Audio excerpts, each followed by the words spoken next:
नमस्कार दर्शकों। श्रीलंका से ओडीआई सीरीज हारने के बाद अब टीम इंडिया के सामने एक बहुत बड़ा सवाल आकर खड़ा है कि वो चैंपियंस ट्रॉफी में कौन से विकेटकीपर बैट्समैन को लेकर आगे जाना चाहेंगे, ऋषभ पंत या केएल राहुल। हालांकि बहुत विवादों के घेरे में रहा है अभी तक दोनों ही नाम, मतलब कि केएल राहुल और ऋषभ पंत।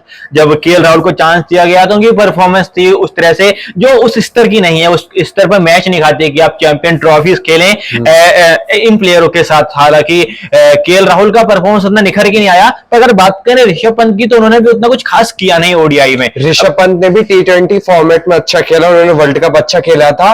टी20 सीरीज हुई उसमें उन्होंने ये पहले मैच में 44 रन मारे, दूसरे मैच में उनका 2 रन रहा, तीसरे मैच में वो हाई स्कोरिंग नहीं बना पाए। उनको जब 2 ओडीआई के बाद मौका दिया गया तो उसमें भी जहां टीम को जरूरत थी तो वहां पर वो खड़े नहीं उतरे। तो ऐसे में ऋषभ पंत की भी परफॉर्मेंस अभी हाल ही में सही नहीं रही है। हालांकि केएल राहुल की बात करेंगे तो काफी वैल्यूएबल प्लेयर है, टीम के एक वैल्यूएबल एसेट है और उस टाइम पे वो रन बनाते हैं जिस टाइम पे टीम को जरूरत रहती है। हालांकि पिछले 2 ओडीआई में वो देखने को नहीं मिला, लेकिन अगर ऋषभ पंत की बात करें तो उन्होंने ही प्रभावित किया है। जिस तरह से उनको टी20 के लिए लेके आए थे कि टी20 खेलेंगे, टी20 स्पेशलिस्ट हैं, लेकिन उनकी गेम के बाद देखा गया कि तो लंबे फॉर्मेट के बड़े खिलाड़ी हैं। अब उसके बाद ओडीआई और ओडीआई वर्ल्ड कप जिस हिसाब से उन्होंने 2023 का वर्ल्ड कप मिस किया, उसका उनका स्टेटमेंट भी आया कि अगर ऋषभ पंत उस 2023 के वर्ल्ड कप में खेलते तो या तो टीम का स्कोर 300 पार होता या फिर 150 के अंदर सिमट के रह जाता। ऐसे में क्वेश्चन ये भी आता है कि जब रोहित शर्मा ने रिटायरमेंट लिया था टी20 क्रिकेट से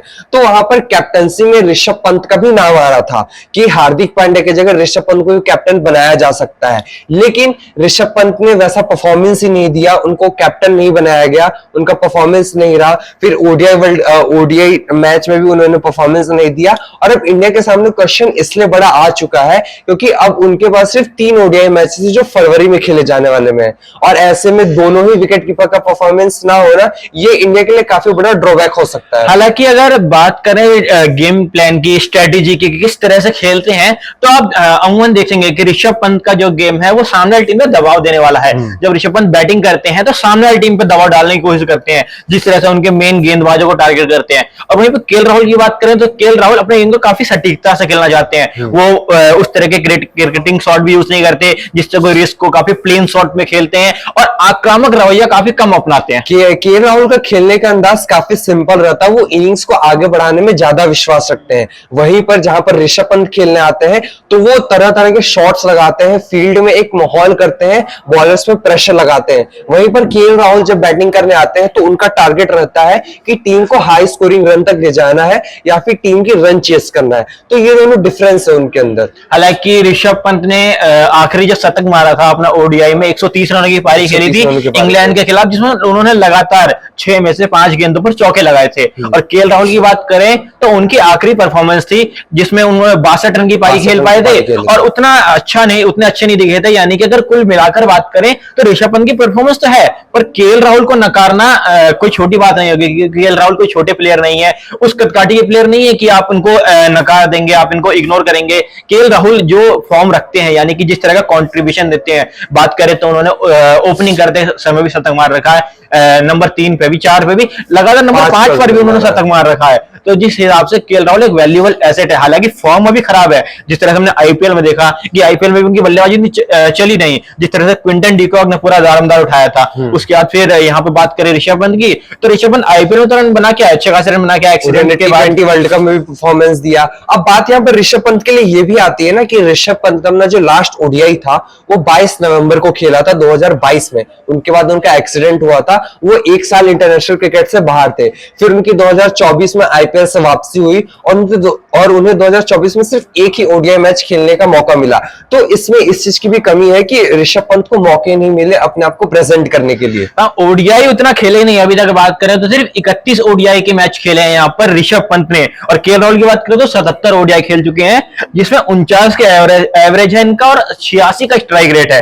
और यहाँ पे बात करें ऋषभ पंत का तो उनका एवरेज 33 का है, लेकिन स्ट्राइक रेट 106 का है। यानी कि वो दबाव वाली बात आपको यहाँ सामने आती है कि इस तरह से दबाव डालते हैं। और अगर एवरेज की बात करें तो मात्र 31 गेम खेले हैं, तो एवरेज तो अभी आगे बढ़ने की उम्मीद है। हालांकि अगर राय की बात करें तो मेरी राय यही रहेगी कि आप ऋषभ पंत को ही वहां पे चयनित कीजिए, क्योंकि आपके पास एक इस तरह के खिलाड़ी हैं जो टीम का एक मनोबल बना के रखते हैं, स्टंप्स के पीछे से कमेंट्री भी करते रहते हैं, अपनी ही अलग बात करते रहते हैं, प्रेशर बनाते हैं। और उनका गेम जिस तरह से ये पीछे की साइड ज्यादा खेलना पसंद करते हैं और लेग में और सामने इनका गेम काफी कम है, लेकिन छक्के जो मारते हैं ये उनका एक हाथ से जो छक्का लग जाता है, तो इस तरह से इनकी परफॉर्मेंस है वो अलग ही निखर के आती है और टीम को अलग बनाती है। अब इंडियन टीम के लिए चैलेंज ये है कि बांग्लादेश और ऑस्ट्रेलिया ये दो सीरीज है इंडिया को ये देखने के लिए कि उनका कौन विकेट कीपर होगा। लेकिन परेशानी यहां पर यह भी आती है कि 10 टेस्ट और 7 टी20 मैच है, ओडीआई मैच एक भी नहीं है। अब टी20 और टेस्ट के परफॉर्मेंस अगर आपको ओडीआई की टीम सिलेक्ट करनी है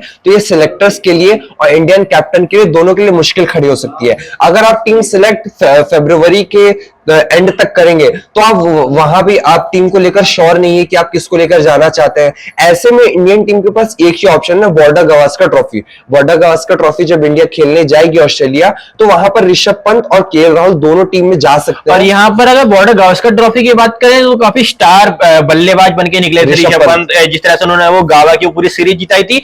लेकिन अगर बात करें हम टीम की सिलेक्शन की कि ऋषभ पंत को रखेंगे वो आगे या केएल राहुल को, तो इसमें तो टीम ने अभी हालिया श्रीलंका सीरीज में साफ करते हुए कहा था कि वो केएल राहुल को ही रखेंगे, कि जिस तरह से उनको 2 ओडीआई खिलाए। लेकिन वो डिसीजन वहां पे खराब लगा मुझे जब उन्होंने तीसरे ओडीआई में से केएल राहुल का नाम हटाकर ऋषभ पंत को ऐड कर दिया।